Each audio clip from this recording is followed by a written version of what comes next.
Section 2. Song of the Soul and its Bridegroom. O my love, where art thou hiding? Why hast thou forsaken me? Thou hast left me to my sorrow, to bewail my loss of thee. Thou hast wounded me, and swiftly as the hart hast fled away, I pursued thee, crying loudly, thou wert gone, and wouldst not stay. O ye shepherds, I entreat you, as you wend your watchful way, to the hill, amid the sheepcots, every night and every day, tell my love, if you shall see him, of the state in which I lie, of my longing, and in longing, that I languish, pine, and die.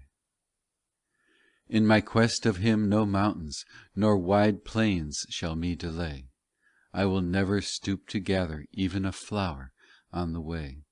I will cross the frontiers boldly, nor shall giants hold me back, and if savage beasts surround me, I shall dread not their attack. O ye trees of trackless forest, and ye thickets of the land, shade and shelter for the weary, planted by His loving hand.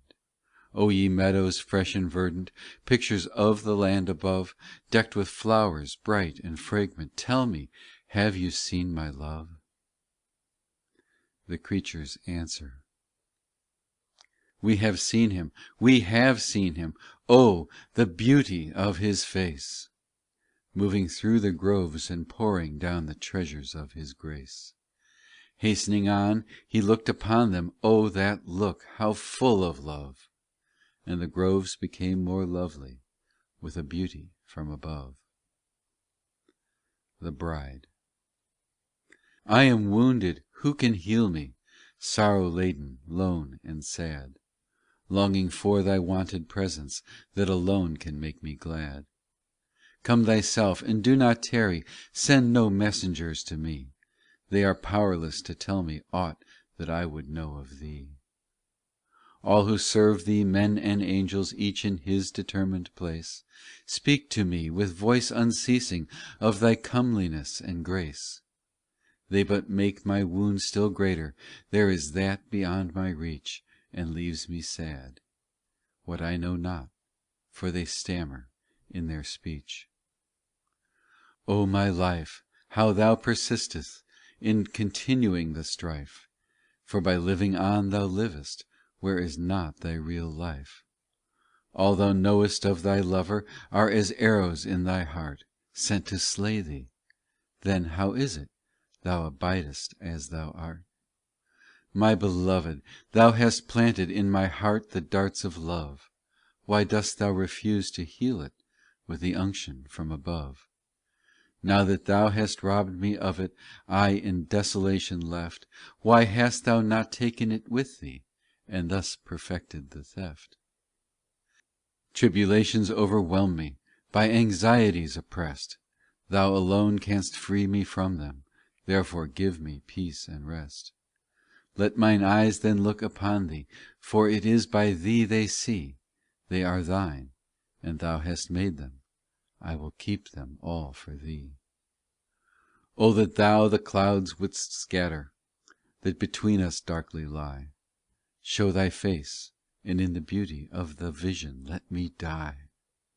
For the beatific vision that makes glad the saints above is the only perfect healing of the malady of love. Crystal spring of limpid waters, unexhausted in its flow, O that on thy silvered surface as a mirror thou wouldst show unto me those eyes so lovely, and which I so long to see, for their image is already outlined on my heart from thee. My beloved, look not at me with those eyes so full of love. I am flying, overpowered. The Bridegroom. O return to me, my dove.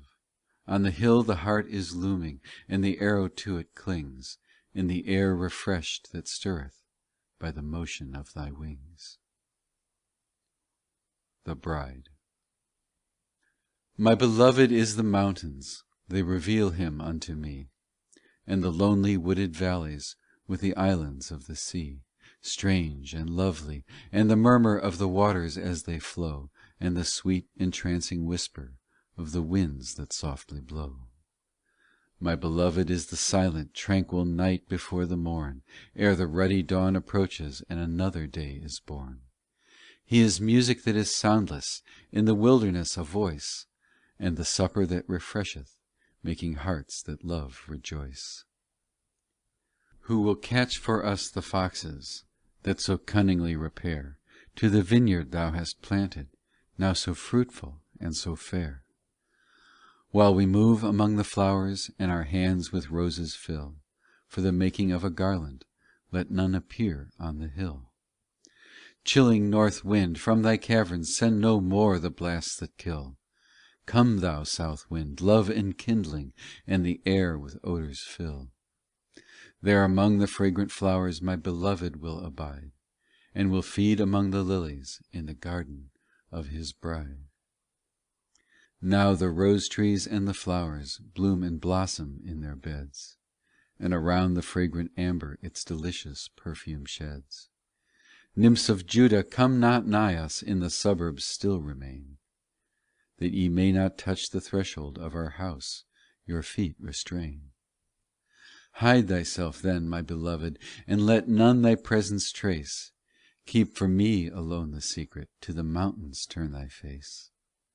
But with loving eyes regarding, look on those who wait on me, on my way among the islands of a strange and stormy sea. The Bridegroom.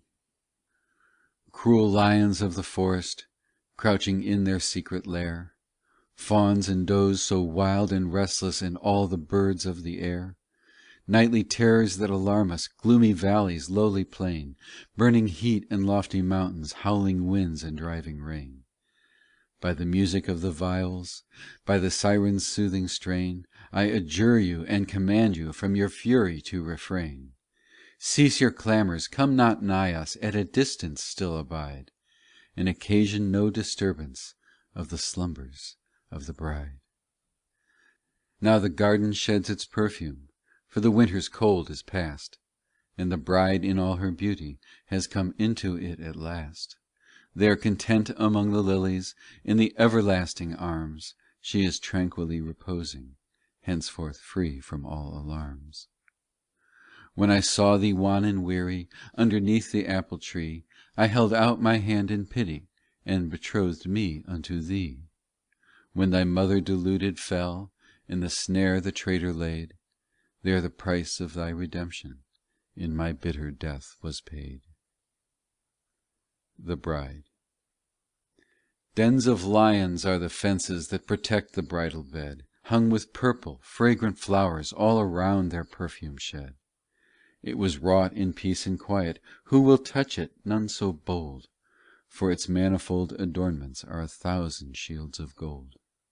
They are running in thy footsteps, on the road which thou didst tread, in the odour of the ointment that was poured upon thy head. The burning fire now has touched them, and the inner furnace glows, and the strengthening wine is tasted, while the heavenly balsam flows.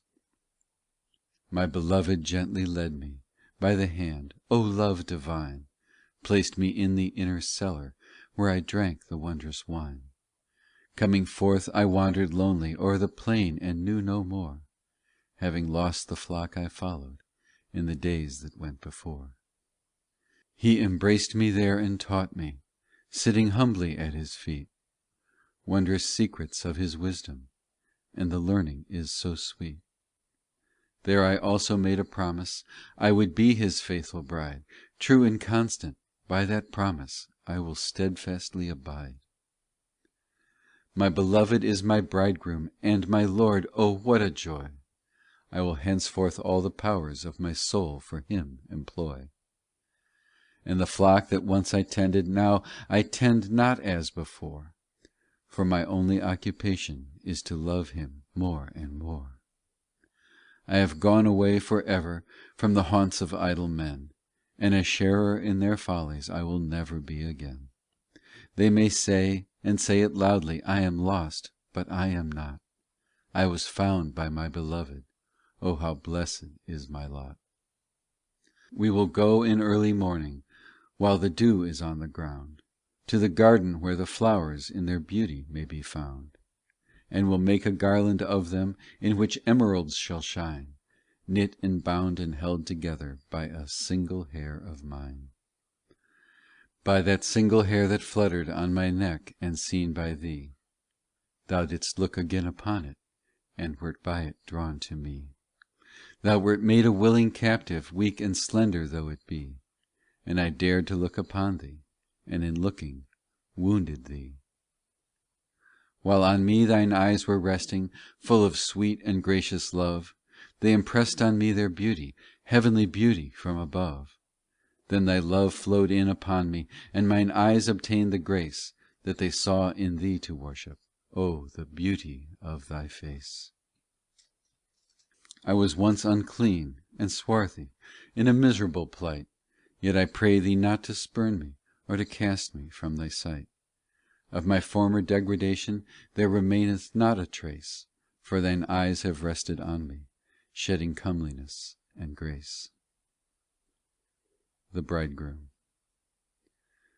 The little dove, white and stainless, wings her way, returning now to the ark of safety, bearing in her mouth the olive bough.